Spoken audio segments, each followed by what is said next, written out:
विजयनगर में जा रे बदल गए होटल की चाय जानोड़ी रे पीगी। मनोज होटल गणेशपुरा।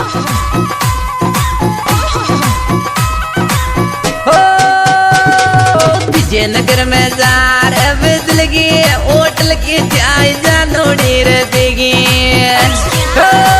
रपट रपड़ी रपड़